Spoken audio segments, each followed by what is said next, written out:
I'm joined by Air Chief Marshal V.R. Chaudhary. Sir, thank you for speaking to us on the most burning topic, quite literally, that the Indian defence establishment is facing. The Agneepath scheme, which, if we can say, has become an Agni Pariksha. So we have a time constraint, so I'll come straight to the point. Did the security and defence establishment expect this kind of a backlash with the announcement of the scheme? No, definitely we did not expect this kind of a backlash. We did expect that there would have been some doubts in the minds of the youth, which could have been clarified if they had approached the nearest military station or read the news carefully. They would have found out the fine lines which they were probably missing. Sir, of course, this is one of the most radical changes as far as recruitment of the other ranks level is concerned. Definitely a lot of brainstorming must have gone into it, a lot of planning has gone into it. What exactly are the benefits of this scheme in the long term, and how will we see a reformed military, a lean and mean military that we are looking at through this scheme? Can you elaborate on that? Okay, first of all, for the armed forces, and I will speak for the Air Force in particular, we are well aware of the new domains of warfare that we are going to be faced with in future. For this, we definitely require a completely new breed of air warriors. And I think this Agneepath scheme will give us Agniveers who will fulfill our aspirations for this. The force optimization, both qualitative and quantitative, is also taking place at the same time. And once again, this scheme will give us an opportunity to redefine our HR policies, to redefine our training policies and our training schemes, so as to achieve a new goal, a new height in the coming future.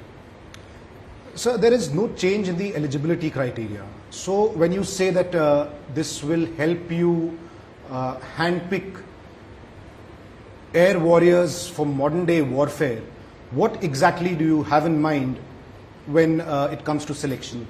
See, traditionally, though the educational qualifications remain the same, traditionally everybody went through the same training pattern, basic military training followed by the trade phase training and so on. We did not have much of a leeway to put them in a stream that probably they may excel in. So this is one area where we think we can iron out these problems that we've been facing for the years. We observe that individual for 2 or 3 years. We can gauge his caliber, we can see what kind his aptitude, we can see what kind of a job he's going to be best suited for, and thereafter, when he re-enrolls after 4 years, we can take on the specialized training for him. So you are saying, sir, the 4 years time period that a youngster spends time in the armed forces will give the armed forces an opportunity to focus on key areas and then handpick these people for specialized jobs? Exactly. That is one of the steps we aim to do, that we will have a very robust selection process, which will not only be based on his military attributes, but also on his technical aptitudes. So at the beginning of the interview, you said that, people did not understand what the contours of this are. Do you think from the government side or from the armed forces side, the communication on this scheme could have been a little better? In hindsight, do you feel you could have reached out and engaged with these youth in a better manner? This scheme has been in the making for the last 2 years. General idea was already in the environment as to what this scheme will entail, though the final nitty-gritties were ironed out and it was announced 3 days ago. It is likely that people were not fully aware of the nitty-gritties, but in general I think the public were well aware that a scheme of this sort is on the anvil. So what message do you have for the youth who are still facing a lot of anxiety? Last 2 years, because of COVID, recruitments could not happen. So there is a big group of youngsters that's feeling that cheated in a way, that they've been left out. What's the message that the armed forces have for all these youth? Firstly, realizing that a large number of youth could have probably missed an opportunity to join the services due to the COVID. The government yesterday has announced a 2-year extension for the upper age limit. it is a welcome step, and I'm sure more people will get an opportunity to join the service now with this. So after 4 years, what do these youth do? I mean, that's another big question that is being asked. Primarily, they will have about, I would say, 3 options. Number one, first and foremost, is to continue pursuing higher education.